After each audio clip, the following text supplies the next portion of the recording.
itbery.com এর পক্ষ থেকে আমি Mohammad Abdul Kader search engine optimisation Bangla video টিউটোরিয়ালের আজকের পর্বে আপনাদের সবাইকে স্বাগত জানাচ্ছি। আমাদের আজকের পর্বের বিষয়বস্তু আপনারা স্ক্রিনে দেখতেই পাচ্ছেন .edu এবং .gov ব্যাকলিংক। ফ্রিল্যান্সিং মার্কেটপ্লেসে এই ধরনের কাজ মোটামুটি পাওয়া যায়। তো এটা কি এবং কেন আমরা .edu এবং .gov ব্যাকলিংক করব আমাদের ওয়েবসাইটের জন্য, তো সেটা আমরা জানতে পারবো এবং এটার অ্যাকচুয়ালি মেন গুরুত্বটা কি বা কেন এটা নিয়ে এত কথা বলা হয় চারদিকে, আপনারা প্রায়ই শুনে থাকবেন। তো এই বিষয়টা আমরা জানবো এবং ইনশাল্লাহ আগামী পর্বে আমরা এটা প্র্যাকটিক্যাল দেখবো যে কিভাবে আমরা .edu .gov ব্যাকলিংক তৈরি করতে পারি আমাদের ওয়েবসাইটের জন্য। তো .edu এবং .gov ব্যাকলিংক জিনিসটা কি আসলে, এডুটাই কি আর .govটাই কি? যেমন এই জিনিসটা আমরা অনেকেই বুঝি আবার অনেকেই বুঝি না। দেখুন, আমাদের itbery.com এতটুকুকে আমরা হাইলাইট করলাম। এইটা হচ্ছে আমাদের ওয়েবসাইটের ডোমেইন নেম।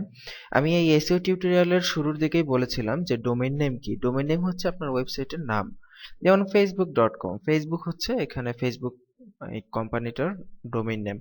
google.com, গুগলের ডোমেইন হচ্ছে google.com। এখন প্রতিটা ডোমেইনের শেষে একটা এক্সটেনশন থাকে বা টিএলডি থাকে, যেটাকে আপনার কিছু কিছু টপ লেভেল ডোমেইন আছে, যেমন .com হচ্ছে একটা টপ লেভেল ডোমেইনের এক্সটেনশন .com। অনেকে আছে দেখবেন যে বিভিন্ন ওয়েবসাইট বিভিন্ন ধরনের এই এক্সটেনশন ব্যবহার করে। কেউ কেউ দেখা গেছে ইউজ করে যে .org যেটাকে বলে, আবার কেউ কেউ আছে ইউজ করে যে আপনার .net, .in, .co.in ইত্যাদি বিভিন্ন ধরনের এক্সটেনশন এক একজন তাদের প্রয়োজন মতো ব্যবহার করে। কিন্তু .comটা হচ্ছে আপনার সবচাইতে বেশি ব্যবহৃত এবং সবচাইতে বেশি কমন এবং পপুলার এক্সটেনশন। ঠিক আছে, তো এইটা হচ্ছে আপনার ডোমেইনের এক্সটেনশন। ঠিক একইভাবে .edu এবং .gov হচ্ছে ডোমেইনের এক্সটেনশন। কিন্তু তাহলে কথা হচ্ছে যে এই .com এবং .edu এবং .gov এদের মধ্যে ডিফারেন্সটা কোথায়? তাহলে তো আমরা এতদিন যে ব্লগ কমেন্টিং করেছি .com, .net এই সাইটগুলোতে, তো একই সিস্টেম এখানেও আমরা ঠিক একইভাবে কমেন্টের মাধ্যমে ব্যাকলিংক করতে পারবো। কিন্তু তাহলে কেন এত .eduর গুরুত্ব বেশি বা .gov এর কেন গুরুত্ব বেশি? তো এটার রিজন হচ্ছে যে .com যেটা আছে সেটা যে কেউ চাইলে রেজিস্ট্রেশন করতে পারবেন যদি নামটা খালি থাকে। যেমন আইটি বাড়ি এই নামটা একসময় খালি ছিল, কিন্তু আমরা .com দিয়ে সেটা রেজিস্ট্রেশন করে ফেলেছি, এই জন্য এখন কেউ চাইলেও আইটি বাড়ি দিয়ে রেজিস্ট্রেশন করতে পারবেন না। ঠিক আছে, তো .comটা যে কেউ রেজিস্ট্রেশন করতে পারে, অনলি কিছু অল্প মূল্য, হয়তো $10 বা $15 একটা ডোমেইনের দাম। তো এই .com আপনি চাইলেই রেজিস্ট্রেশন করতে পারবেন, কিন্তু .edu এবং .gov যে কেউ চাইলেই রেজিস্ট্রেশন করতে পারে না। .edu এবং .gov রেজিস্ট্রেশন করতে হলে আপনাকে অবশ্যই সরকারি সার্টিফিকেট থাকতে হবে। সরকারি সার্টিফিকেট বলতে .edu ডোমেইনের জন্য আপনাকে কোনো প্রতিষ্ঠানের ডকুমেন্টস শো করতে হবে যে আপনার কোনো স্কুল, কলেজ বা ইউনিভার্সিটি আছে, সেটার ডকুমেন্টস আপনাকে দিলেই কেবল আপনি .edu সেটা একদম ভ্যালিড ডকুমেন্টস দিতে হবে। এটা দিলেই কেবল আপনাকে .edu ডোমেইন আপনি রেজিস্ট্রেশন করতে পারবেন। আর .gov রেজিস্ট্রেশন করতে পারবেন শুধুমাত্র সরকারি কাগজপত্র দিলে।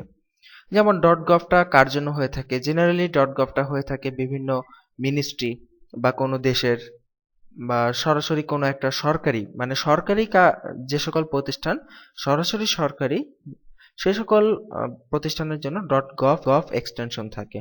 যেমন আমরা যদি একটু প্র্যাকটিক্যাল দেখি, ন্যাশনাল ইউনিভার্সিটি অফ বাংলাদেশ অত্যন্ত পরিচিত একটি নাম আমাদের বাংলাদেশে। এদের ওয়েবসাইটের এক্সটেনশনটা দেখুন .edu.bd। তো এটা হচ্ছে একটা .edu এক্সটেনশনের সাইট। কারণ কি? কারণ হচ্ছে এটা ন্যাশনাল ইউনিভার্সিটি অফ বাংলাদেশ, এটা একটা এডুকেশনাল সাইট। এই জন্য তারা .edu ডোমেইন নিতে পেরেছে এবং তারা একটু আপগ্রেড করেছে .edu.bd। .bd এক্সটেনশন হচ্ছে আমাদের বাংলাদেশ মেইন করে। তো দেখুন তারা এই .eduটা তারা নিতে পেরেছে, কিন্তু আমি আপনি চাইলেই কিন্তু .eduটা নিতে পারবো না।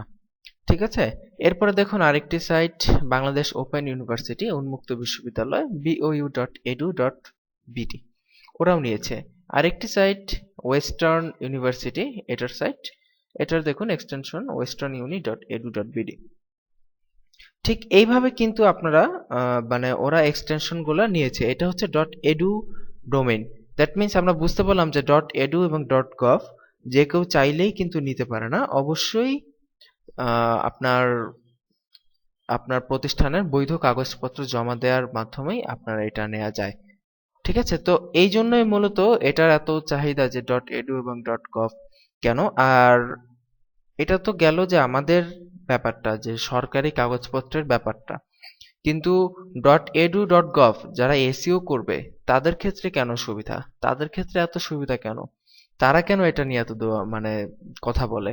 এর কারণ হচ্ছে .edu এবং .gov এই এক্সটেনশনের সাইটগুলোকে গুগল হাই প্রায়োরিটি দেয়।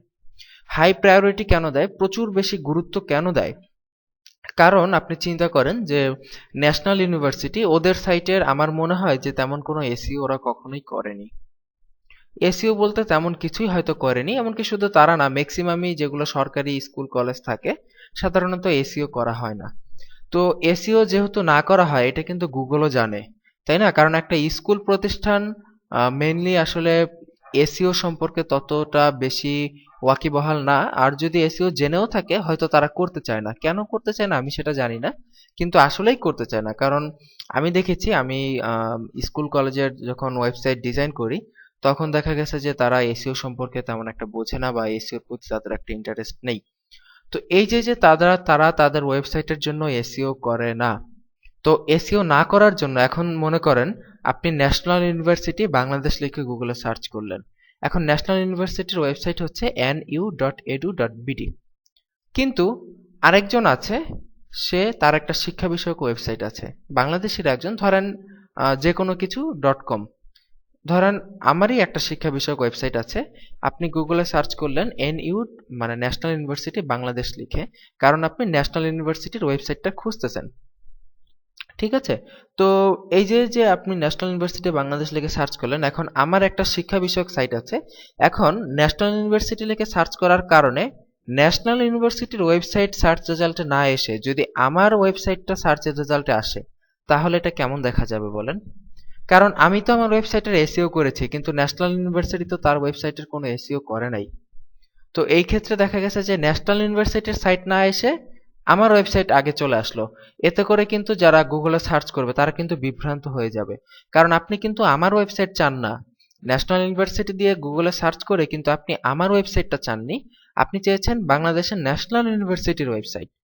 সো এই জন্য গুগল করে কি, যেগুলা .edu .gov ইত্যাদি এক্সটেনশনের যে ওয়েবসাইটগুলো আছে সেগুলোকে শুধু শুধু এসইও ছাড়াই হাই পেজ র্যাঙ্ক দিয়ে রাখে।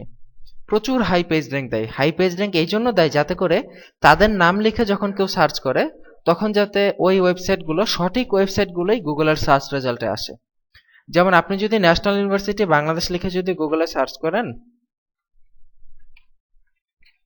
ন্যাশনাল ইউনিভার্সিটি বাংলাদেশ লিখে যদি গুগলে সার্চ করেন দেখবেন এইটাই আসবে এক নম্বরে, অন্য সাইটগুলো কিন্তু আসবে না। এমনকি দেখেন ইভেন উইকিপিডিয়ার যে সাইট, যেটা অত্যন্ত পাওয়ারফুল সার্চ ইঞ্জিনের ক্ষেত্রে মানে রেজাল্টের ক্ষেত্রে, সেটাও কিন্তু পরে উইকিপিডিয়া থেকেও কিন্তু ন্যাশনাল ইউনিভার্সিটি এদের ওয়েবসাইটটা আগে আছে, যদিও তাদের এসইও কম।